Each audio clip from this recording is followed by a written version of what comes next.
Good afternoon, everybody. I'm Sofia. This is Maria, and this is Victoria. Very glad to present to you our project. It's called Decoding Duolingo. But first of all, I would like to know how many of you actually know Duolingo? Wow, that makes my life a bit easier. And how many of you are currently playing Duolingo? Ah, okay. So the lady in the front, what's your streak? 15 days. Wow. Well, everybody needs to start somewhere. Not everybody can have 599 days. That's cool.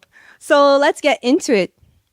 So, in case you have been living under a rock, Duolingo is a language learning app that motivates its users by gamification.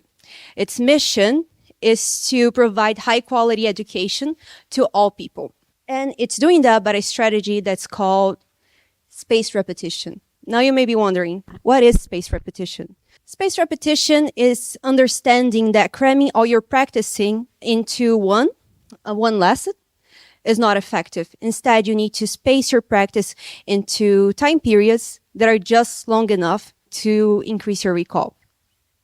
Now, Maria is going to talk a little bit about our project. So our goal with this project was to understand what drives learning success and why some learners are struggling more than others. And to do this, we have gathered a real-life dataset from Duolingo that spans 13 consecutive days, and it is from 2013. Although the time span is quite limited, it's actually a really big dataset because it has more than 13 million rows. And in terms of languages that we find in it, we see that the learners' native languages are English, Spanish, Italian, and Portuguese, and that learners were learning these 4 languages along with French and German. So what happened at the time is that English speakers were learning all of the possible languages, while the other native speakers were all learning English. And we believe this happened because at the time this was the offer that Duolingo had. And before we move any further, I just wanted to point out that we have built this presentation in Looker Studio, which means that a lot of the graphs you'll see can be filtered by the learners' native languages and the languages that they are learning. So we broke down our analysis in 3 main parts, starting off with the learning patterns, when we will see who are the strongest and the developing learners, what is the distribution of accuracy, and what is the optimal review interval for retention. Then we will move on to language and word level insights. So which words and part of speech are the hardest to remember? Does frequency and word slang influence recall? And then we will move on to user engagement and churn. So how engaged are the users over the time? and what patterns drive churn and retention.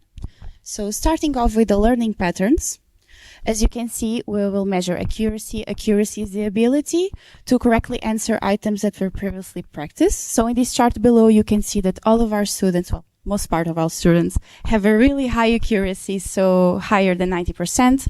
And we use it to classify what we consider low accuracy and high accuracy. So low accuracy being everything below the 90%. Average lesson seen and average lesson correct. Here you can see that the high accuracy group have a higher value, what makes sense. So accuracy is higher, they see the word most times. And when we look at the average delta, so the time between the lessons, they take more time between the lessons, so the low accuracy have a higher value. Then we asked ourselves, what are the optimal learning interval? And this graph can show you that the 3 hour are the best time between the practices. If you go a little bit longer, it will not affect that dramatically. And you might ask yourself, what is this drop at the initial of the graph? So when you get a word wrong in Duolingo, usually we show you right after. So the first hour, the words you get are the ones you get wrong. Okay, so now we will look into language and word level insights. In this section, I'm going to deep dive into how your native language impacts your learning journey and what makes a word difficult to learn. So first, let's have a look at this graph. Here on the y-axis, we have the accuracy, which is the percentage of times on average that learners have scored correctly on Duolingo. And then we have delta of days, which is the interval of time in days between their practices. And here we have color-coded groups of languages. So if we filter by English only, what we can see is that the English speakers are learning all the language. While if we filter by any of the other languages, we can see that they're only learning English, as we said in the beginning. So, what we are interested in understanding here is what is our highest accuracy, what is our lowest accuracy, who are our most engaged users and our least engaged with the longest interval of time. And what we found out is that Italians are actually our highest accuracy learners, and Portuguese speakers are most engaged. However, unfortunately for them, they did not score the highest on accuracy. Then what we have here on as the worst accuracy would be English speakers learning French, or as Pauline would say, "Je suis désolée." And then our least engaged would be our English speakers learning Spanish and German. Then we started to look into what makes a word hard.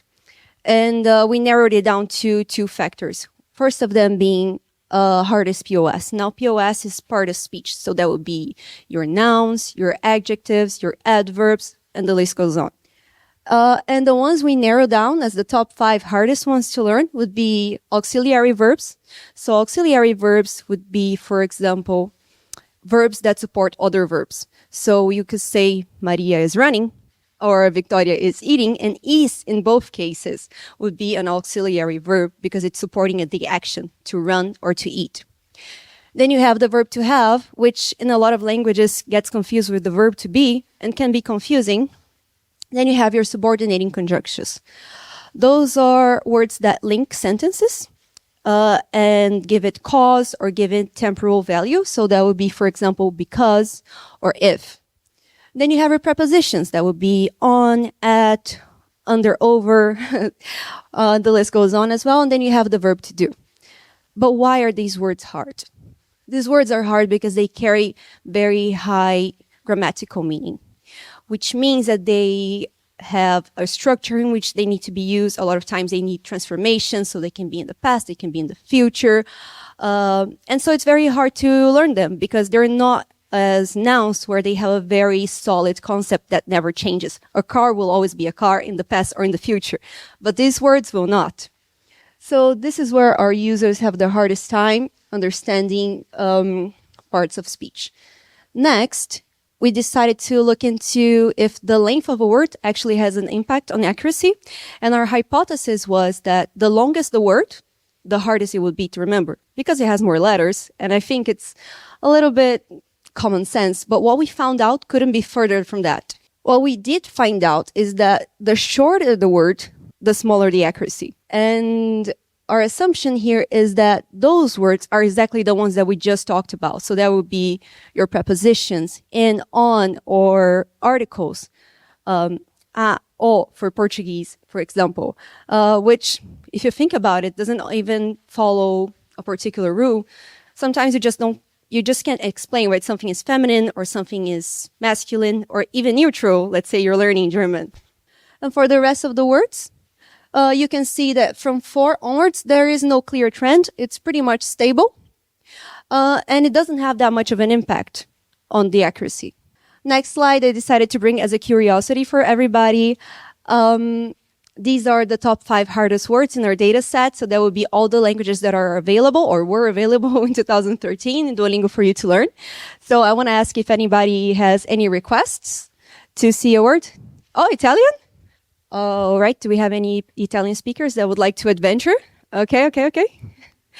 Please, can you pronounce those words for us and tell us if it makes sense? Yeah, over here. Yeah, anche, pure, ci, io, piacere. Does it make sense for us? Lolo, sorry. Anche, pure, ci, lo, piacere. Is that correct? Any other requests? French. Pauline, can you do us the honors? We have pourtant, celui, moins, valoir, longtemps. Okay, guys, so that wraps up our language and word level insights. Now Maria is going to talk a little bit about churn and user engagement. So now I will present our insights regarding engagement and churn. and the first one of them is regarding new users. So we analyzed the number of users that joined the app in this time period, and what we see on the graph is that there was a big peak on March 1st, where around 20,000 people started using the app. However, we need to note that our data for February 28th is not complete, so it's very likely that the peak wasn't as critical as it seems here. And then what we see is that from March 1st onwards, there is a very steadily decrease in new users. And actually, in March 11th, we have less 63% of new users joining. Then we analyzed activity, lessons, and sessions. So active days were counted by the difference between the first day a user practiced and the last day they used the app. And what we can see here is that over 60% of users drop out after 1 day of practice. And this number is really high, and it represents a business opportunity. So we need to find ways to get these users hooked on their first practice event. Then in terms of lessons and sessions, this data wasn't actually in the original data set, but we tried to find a logical way to understand the user's engagement throughout time. So lessons are all the practice events that a user did, and sessions are 30-minute windows in which users practiced. So in a 30-minute window, users can do more than one lesson, and that would be considered one session. In terms of lessons, what we observe in this graph is that the average daily lessons ranged from 2.7 to 3.6 per day, whereas the average number of sessions stayed quite consistent at around 1.3. Then finally, we tried to calculate churn probability. Although this is a challenge because our data set is quite small in terms of time, we still found a conclusion. So what we can observe here is the number of active days and churn probability. And we see that when a user has been active for 1 day, their churn probability is 62%. And this makes a lot of sense if we consider that over 60% of users only last 1 day. Then from 1 day of activity to 2, there is a significant drop. And at 2 days of activity, the probability of churn is only 17%. And it stays quite stable, let's say, until 4 days of activity. Then from the 4th day onwards, the probability of churn starts going up. And here again, this is very likely due to the fact that we don't have any more data, so we don't have more data in time. So this part of the graph is very likely biased by that. So what we can safely assume is that our churn probability is of around 14%, which represents this part where the probability is steady. So now I will present our recommendations. Based on everything we've said until now, we have some things to suggest to Duolingo. The first one regarding learning patterns is to really keep the optimal learning interval of 3 hours because it improves retention, and also to encourage more review-based exercises for learners that are struggling. Then in terms of language and real-level insights, as Sophia was saying, we understood that some parts of speech are much harder than others. These are, for example, prepositions, conjunctions, auxiliary verbs. So we propose some targeted exercises for these parts of speech that we know are especially challenging. Then finally, for user engagement and churn, the first thing we believe is that this 60% drop of first day users needs to be addressed. And this could be done, for example, by providing rewards to early streaks or to use more personalized notifications. And finally, we believe that Duolingo should double down on its community engagement side by, for example, implementing monthly challenges or friend quests with the goal to improve this 14% probability of churn. So, as we mentioned before, our data set is from 2013, and a lot has changed since then. Our recommendations were also based on Duolingo of 2013, so we want to know what changed and if Duolingo actually followed our recommendations. First of all, the way that the lessons were structured were very different. So you had a full lesson on animals, food, family, so all the topics were very segmented. But as I mentioned before, cramming everything into one practice is not optimal for spaced repetition. So that has changed, and now you have a linear path in which the words will pop up again a lot more in a spaced interval that makes more sense. Then Duolingo also did double down on building a community. It has very strong gamification. You have your streaks, you have your badges, you have your ranks where you can level up or level down. You have a lot of friends in Duolingo where you can have friend quests or you can congratulate them on the Duolingo feat. And finally, you have a very strong user pool. Duolingo is very active on social media. It goes viral a lot, and it's very well known for its passive-aggressive and funny notifications. It's quirky and cheeky widgets. This one is the one that Maria got just the other day when she when she lost her streak. Yeah. And that is it, guys. That's a wrap up for our presentation. We hope that you enjoyed. And do not forget to do your Duolingo practice today.